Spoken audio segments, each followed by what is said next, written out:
The Truth and the Circle Around It by K.G.Scott. Chapter 15. The Fan Hits Back. Did you know most crime related deaths are the result of a reaction, not premeditation? That's what makes the charge premeditated murder as sinister as it sounds. For it to be, one or more people have to plan the demise of another. If it can't be proven that there was an orchestrated system of events leading to the end result of a death, then it falls into another category, or can even be a lesser charge, such as manslaughter. So, in fact, let's say someone tries to kill you for whatever reason, but in self defense, you kill them instead. You can now be charged with manslaughter, or even one of the degrees of murder. Thought I'd throw that at you. 1111, July 10, 1992, Highway 82 near Yakima, Washington, USA. It was getting warmer in the back of the van as the sun burned off the last of the morning mountain mist. Salvatore had been wide awake for several minutes after realizing his fate. Fiorelli was drifting in and out of his recovery nap, while everyone else seemed disturbingly alert. The world was still passing by in the front window, while through the darkened shimmer of the rear windows only a blurred haze of undistinguishable movement, just enough to make his situation seem more and more bleak as the minutes and the miles passed by. "We will be pulling into a gas station with a restaurant in a minute, so get ready," the voice from the front seat announced in the same monotone. "Benito, Edward, it's time to eat," the driver said loudly as he looked back in the rear view mirror. "Jack?" Fiorelli asked enthusiastically. "Yeah? You got an appetite or what?" Through a chuckle was the answer. "Great," Salvatore thought to himself, as he realized everyone else did have a friend present. Everyone except for him. The van bounced over a couple of potholes as it turned off the service road and into the station's parking lot. There were quite a few vehicles in the parking lot. The big trucks were all parked out behind the building, except for a fuel truck parked over the open ports of the underground fuel tanks, a hose leading from its tank to one of the gaping holes. But suddenly, something just wasn't right. Where the hell are the people? Where the hell are the people? The driver asked out loud. Just then, the two other cars in the group pulled up alongside the passenger side of the van. The driver of the first car got out and stepped towards the van. Then, the front door to the gas station opened, and F.K. Clark was standing there in his FBI windbreaker, holding a bullhorn with his right and a radio with his left. "Oh, shit!" The voice in the front of the van had suddenly become feminine and flustered. "Nobody move a muscle," the driver said. Then, out from behind the building, state police cars raced out to surround the trio of vehicles while men in all kinds of different uniforms popped up all over the parking lot and on top of the roof. Agents in their FBI windbreakers appeared alongside the policemen, and then as a deafening silence took over, a helicopter could be heard in the distance. "Right now, Miss Chavez, I could use an explanation," FK said with a concerned sadness through the bullhorn. "I can't give you one you want to hear," Roberta yelled out of the open window on the passenger side of the van. "I've been hearing a phrase used as a name," FK began. "The person who is close to Alvarez." Then a pause took a lifetime to pass. Roberta, Chavez, and FK Clark never lost eye contact, but both their expressions changed. His to anger, hers to fear. "I've been hearing something like that for a while, too," Salvatore said with interest as he got off his knees and into a crouch. "Stay still, Benito," Fiorelli said softly. "Very still," the driver said as the two thugs drew handguns. Then the unmistakable clicking of an Uzi began cooked. Cocked, echoed from the front seat. Boys, Roberta said as a thunderous shiver vibrated through her. We don't have a chance. We don't need one, Fiorelli said snidely as he put his left hand on the handle of the back door of the van. All right, Roberta called out. We're going to get out now. What? The driver of the car, who was still standing beside the van door, said. Then, an FBI agent standing only a few feet away from him raised an assault rifle and trained it at his chest. Other agents and officers followed the lead and trained their stare through the sights of their weapons and directly towards the others. Then, very quickly, three men ran around behind the van. One stood tall, about 15 feet behind the van, his shotgun aimed at the seam between the rear doors, another kneeling down 10 feet back, his submachine gun trained on the same spot, the other hugged up against the left rear signal light of the van, his handgun on his left hand. He looked quickly and individually at each of the other two, making eye contact and getting a nod of yes from both. Then he swiftly moved across from one side of the van to the other, grabbing the handle and opening the door of the van while he made his move. Fiorelli came tumbling out of the van and landed awkwardly on the hard pavement. The cop who opened the door took half a step back and trained his weapon on Fiorelli, but no one said a word. Salvatore and the two thugs were staring out into the daylight and could clearly see the two officers with their barrels aimed into the van. Then, as the two outside got a better look at the two inside, both their arms swept towards only one man. The one Salvatore had recognized from the survivalist camp had been signaled out. The other thug turned his handgun towards him as well, and then reached out and slowly took the pistol from his hands. He, as it turns out, is a loyal and active FBI agent. Salvatore had been saved. You all right, Roberta? The driver asked. Okay, Hal, let's get out now, she said with a huge sigh of relief as she stepped out onto the ground, holding her gun at her hip. He pointed towards the driver of the car as she walked towards the front of the van so she could head towards and also relieved F.K. Clark. Have a seat, Chavez, Clark said gruffly and softly at the same time. F.K. wanted to tell her she had done good work, but after all, she was already under arrest. A totally secret investigation involving other agencies had revealed she was Antonio's mole in the FBI. The only reason she went through with this little caper was to get a deal with the judge. He reached down and took the gun from her hands. The person who was close to Alvarez? Roberta asked with a curious chuckle as she looked up at Clark. We've got him cooling off back at the office. He's not very talkative, Clark answered, as he seemed to be studying the Beretta he took from her. But I've got a feeling, now that we have Fiorelli too, one of them will get chatty. Then he walked away barking orders and cursing at those being put in handcuffs. This arrest had gone exactly as planned.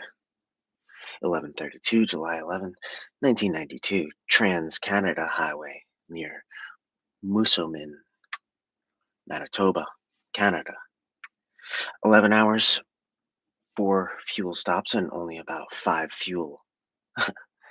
full sentences later, the big blue Crown Victoria was back on the highway, lights flashing, sirens blaring, and pushing its way up to the 100-mile on an hour mark on the speedometer.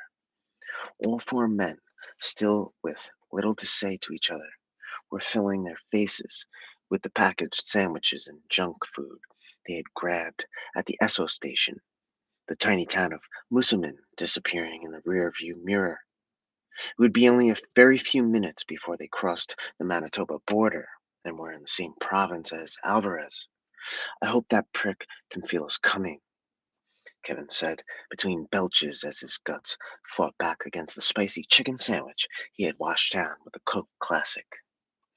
Kid, Joe Myers was chuckling and shaking his head in astonishment. That red, delicious apple isn't going to get any better of a reception in your belly when you inhale it. Laughter arose from the back seat. Brap. That's okay, boys, Kevin said as he held the bottle of pop against the steering wheel and turned off the cap. I just want you jokers to appreciate it too. The ice had finally been broken. The four men laughed all the way to Portage La Prairie. Then, as they passed the distance sign marked Winnipeg, 100 kilometers, the mood became serious again, but not obsessive like the past half day of driving. This time, there was a focus and commitment. The goal hadn't changed, but the tactics would, even though they would become painfully obsolete when the discovery of Alvarez's dastardly abductions would come to light. A shockwave and a shiver, a shudder and a quiver, a show of strength instead of tears to flex the muscles and hide the fears. 11:09, July 11, 1992, Winnipeg, Manitoba, Canada. Of course, we're doing everything we can to find him, Earl yelled out as he slammed his hands against the table of the conference room at D Division in Winnipeg. What about all the information coming in from your office in Seattle, Joe? Kevin asked his friend. It's not accurate yet, Joe said, as if the air had been knocked out of him. In fact, the air had been knocked out of everyone when the letter arrived with the Polaroids of four women who had been abducted by the Alvarez gang. Wives and girlfriends of these very police officers who were within inches of capturing Antonio and his merry men. Kelly's girlfriend Carla, the wife of the Winnipeg City police chief, wife of the superintendent of RCMP D Division, Manitoba, and the girlfriend of an assistant police chief from San Diego, California, who it turns out wasn't was just who it turns out was just an easy grab. The gang needed a fourth to attempt to appease Antonio for not getting the one woman he personally wanted more than all the rest together. The note told of how all would be safe if Alvarez was left alone until after the conference. What is the sense of doing what he wants? Kelly asked loudly. His track record for honesty isn't exactly outstanding. We can just let him get away with whatever he's up to. Earl's voice shuddered as he spoke. Each time he finished a sentence, his teeth would grind loudly back together. A young FBI agent came rushing in. Agent Meyer, sir? His voice excited but serious. Here's the report from the profiler office. He handed Joe a couple pieces of paper from the fax machine. Give me a couple of minutes, guys, Joe asked. Kelly, you and your guys, we're getting close. With a bit of luck and a little training, I think you might have found your calling. Willie Foster is the serial killer, isn't he? Kelly said blankly. I would have to say from this that out of all the suspects we've been following, he's the leading candidate, Joe answered. For God's sake, Earl became short of breath as he continued to speak. That's exactly who a perp like Alvarez would use to keep track of the girls. Jesus, one of the other officers from Winnipeg said. We stop him now regardless. Kevin almost ordered as he realized the magnitude of the situation. Oh, fuck. He's right, Dad, Kelly said through a shaking voice. Then that's what we'll do, Earl said as he stood up. He looked around the room, receiving nods of agreement from all present. Let's get to work. 11:21, July 11, 1992, Winnipeg, Manitoba, Canada. Henderson, as usual, was behind the wheel. Delfino was sitting up front as well, while Brock and Alvarez were in the back seat. There were a lot of people in the underground parking garage of the hotel. Even though they were parked in a dark corner in the far end of the structure, their lifestyle leads to caution, and they were waiting until the crowd had thinned out. Even with the darkened windows, they felt exposed. On the other side of the hotel, police cars were pulling up to the front doors, including a big blue Crown Victoria. Close behind and circling the block, others were taking up positions at the other exits. Then one pulled into the entrance to the parking garage. Kelly and Kevin got out and jumped around the trunk while Joe and Earl got out of the back seat.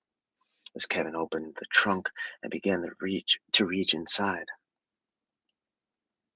"No need for artillery, children," Earl growled.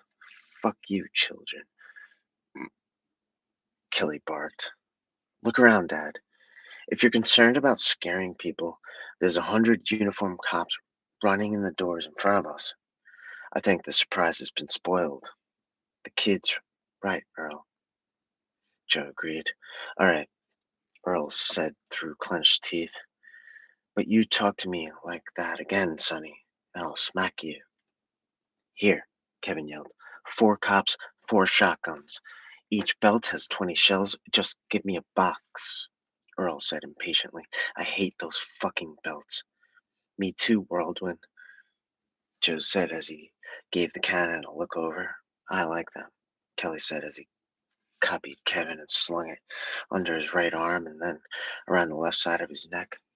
Then the 2 youngsters took off into the hotel lobby. "Wait up!" Earl hollered as he fumbled with the loose shells he was putting into his jacket pockets.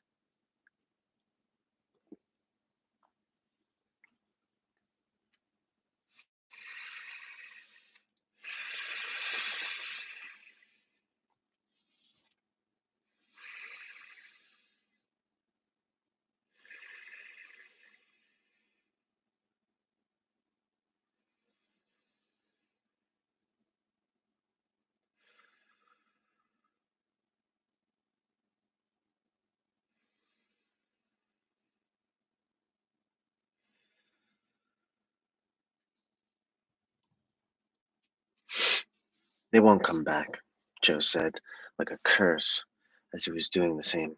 "Cock breath," he cursed as he dropped a couple of the shells on the ground. Then, as Earl closed the trunk, 2 men began to quickly make their way into the lobby as well. "Would someone please give me an explanation?" the hotel's desk manager called out across the chaos. 2 Winnipeg City Police deputy commanders rushed up to him. There were 2 distinct directions for people to go, cops going in and everyone else rushing out. "You go talk to them." Joe told Earl as he pointed at the manager. "I'll chase down those 2 kids." "Joe!" Kelly yelled from the doorway to the stairs. "Third floor conference room," he told him as Joe ran to catch up. "Where's Kevin?" Joe ordered. "One of the supervisors took up ahead because he has a shotgun," Kelly answered. Then, as the patrol car in the parkade made a slow left around one of the last rows of cars, Henderson made his move and quickly but carefully pulled out and headed for the exit.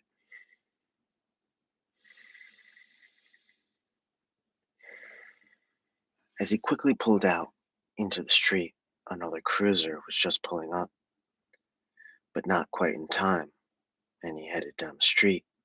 Time for one of Alvarez's patented vehicle switches. But with this many eyes watching, anticipating, and reacting, it won't be easy.